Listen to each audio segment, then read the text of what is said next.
Saadi Shirazi کا نام شرف الدین لقب مصلح الدین تھا اور سعدی تخلص کرتے تھے۔ بچپن میں ہی شفقت پدری سے محروم ہو گئے۔ تعلیم شیراز اور مدرسہ نظامیہ میں بغداد میں حاصل کی۔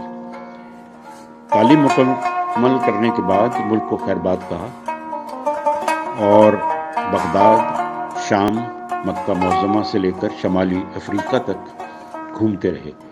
کئی بار حج کی سعادت بھی حاصل کی۔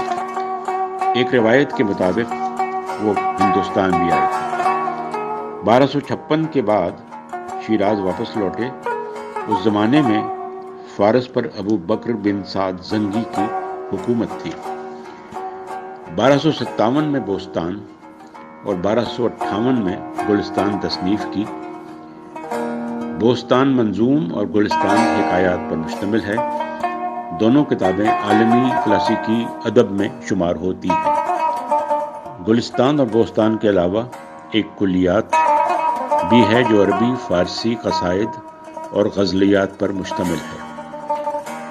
سعدی شیرازی نے 90 سال کی عمر پائی اور اس میں سے 30 سال انہوں نے تعلیم حاصل کی، 30 سال سیاحت کی اور تقریباً 30 سال عبادت میں گزارے۔ ان کی حکایات میں علم، تجربہ اور دانش کی سنہری باتیں ہیں جو ہر دور میں حکمت اور سچائی پھیلاتی رہیں گی۔ سعدی شیرازی کی وفات 1292 عیسوی میں ہوئی۔ آج ہم سعدی شیرازی کی ایک حکایت پیش کر رہے ہیں۔ بیان کیا جاتا ہے کہ ایک بادشاہ کشتی میں بیٹھ کر دریا کی سیر کر رہا تھا۔ کچھ درباری اور کچھ غلام بھی بادشاہ کے ساتھ تھے۔ ان میں سے ایک غلام ایسا تھا جو پہلے کبھی کشتی میں نہیں بیٹھا تھا، اس لیے وہ بہت خوف زدہ تھا اور ڈوب جانے کے خوف سے رو رہا۔ بادشاہ کو اس کا رونا اور خوفزدہ ہونا بہت ناگوار گزرا اور اس نے غلام سے کہا کہ اس کو چپ کرایا جائے۔ غلام کے منع کرنے کے باوجود وہ شخص اسی طرح روتا رہا۔ کشتی میں ایک جہاں دیدہ اور دانا شخص بھی سوار تھا۔ اس نے غلام کی یہ حالت دیکھی تو بادشاہ سے کہا کہ اگر حضور اجازت دیں تو یہ خادم اس خوفزدہ غلام کا ڈر دور کر دے۔ بادشاہ نے اجازت دے دی اور دانشمند شخص نے غلاموں کو حکم دیا کہ اس شخص کو اٹھا کر دریا میں پھینک دو۔ غلاموں نے حکم کی تعمیل کی اور رونے والے غلام کو اٹھا کر دریا کے اندر پھینک دیا۔ جب وہ 3-4 غوطے کھا چکا تو دانا شخص نے غلاموں سے کہا کہ اب اسے دریا سے نکال کر کشتی میں سوار کر لو۔ چنانچہ غلاموں نے اس کے سر کے بال پکڑے اور کشتی میں گھسیٹ لیا۔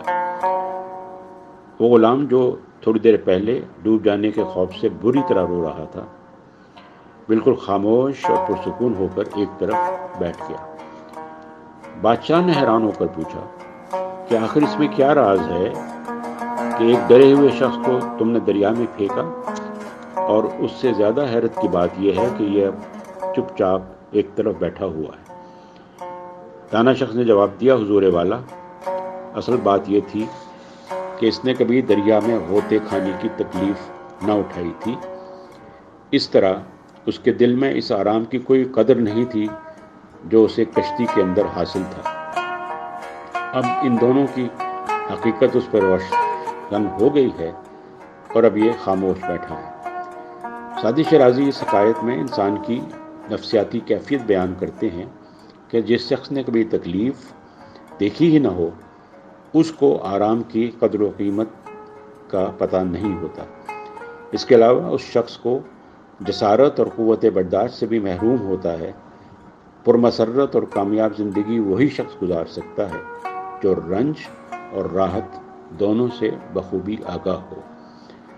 علامہ اقبال نے جاوید نامہ میں اپنے بیٹے کے نام جو نظم لکھی ہے، اس میں بھی اسی طرح کے ایک شعر ہے، خدا تجھے کسی طوفان سے آشنا کر دے، کہ تیرے بحر کی موجوں میں اضطراب نہیں۔